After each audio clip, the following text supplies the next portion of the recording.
अभी कुछ दिनों पहले मैंने एक बच्चा देखा जो होमवर्क करते समय जैसे ही उसको होमवर्क कराने उसके पेरेंट्स बैठते थे वैसे ही वो बहुत नाराज़ होने लगता था। बुक्स को फेंक देना और गुस्सा दिखाने लगना, ये उसका डेली रूटीन होता जा रहा था। बच्चे को माइल्ड लर्निंग डिफ़िकल्टीज़ आ रही थी जिसकी वजह से पढ़ने में उसका मन नहीं लगता था और वो इस बिहेवियर को कहीं ना कहीं मास्क करना चाह रहा था। जैसे ही पेरेंट्स उसको डांटना शुरू करते, टीचर से डांट पड़ती, तो ये सारे बिहेवियर को वो एंगर में दिखा रहा था। तो अगर इसी तरह की प्रॉब्लम आपके बच्चे को भी आ रही है तो आप कुछ कोपिंग स्किल्स का यूज़ करके बच्चे में एंगर इश्यूज़ को कम कर सकते हैं। जैसे अगर बच्चा गुस्सा दिखाना शुरू करे तो सबसे पहले आपको कामिंग टेक्निक्स करनी है, जिसमें हम डीप ब्रीदिंग करना बच्चे को सिखाते हैं, या जिसे बलून ब्रीदिंग भी कहते हैं। जैसे बलून की तरह ब्रीथ करना बच्चे को सिखाना है ताकि थोड़े धीरे धीरे बच्चा अपने एंगर को कंट्रोल कर पाए। दूसरी टेक्निक है डिस्ट्रैक्शन टेक्निक्स। जैसे ही बच्चे को गुस्सा आए आप उसका ध्यान बटा दें किसी दूसरी एक्टिविटीज़ में और कोशिश करें कि वो उस चीज़ से डिस्ट्रैक्ट हो जाए। तीसरी टेक्निक है फिजिकल रिलीज या फिजिकल टेक्निक, जिसे हम बोलते हैं मूवमेंट टेक्निक भी बोल सकते हैं। बच्चे को 5 मिनट के लिए आप कोई भी मूवमेंट कराने लगें, जैसे कि जंप कराना, हाई जंप कराना, बॉल पे बाउंस करने लगना, तो इस तरह जिसमें वो फिजिकल मूवमेंट करने लगे और जिनका एंगर है वो धीरे धीरे काम डाउन हो जाए।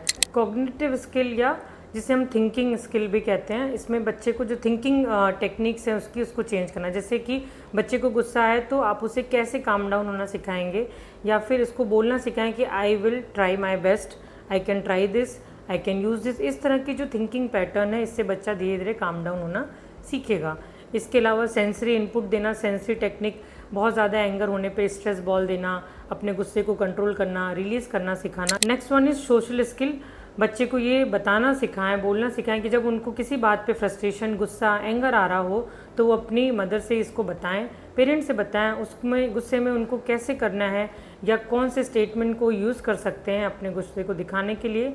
जब बच्चा अच्छे मूड में हो तो उससे बैठ के बातचीत करें। इन सब टेक्निक को सिखा के हम किसी को भी एंगर में जाने से पहले उनको पॉज होना और उसको कंट्रोल करना सिखा सकते हैं। ये कंसिस्टेंट प्रैक्टिस से आएगा। डेली बेसिस पे जब हम बच्चे को ये प्रैक्टिस करना सिखाएंगे, ये सारी टेक्निक, तो बच्चा धीरे धीरे अपने इन इमोशंस को कंट्रोल करना, मैनेज करना सीख जाएगा।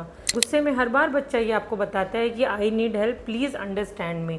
सो हमें बच्चे को गुस्सा करना बंद करना नहीं सिखाना है, हमें ये सिखाना है कि गुस्सा आने पे उसको हम मैनेज कैसे करें, उसको बेस्ट वे सिखाना है अपने इमोशंस को रेगुलेट कर पाने में, जिससे कि वो अपनी चीज़ों के साथ कोपिंग स्किल्स सीख पाए, मैनेज कर पाए, अपने इमोशन को एक्सप्रेस कर पाए।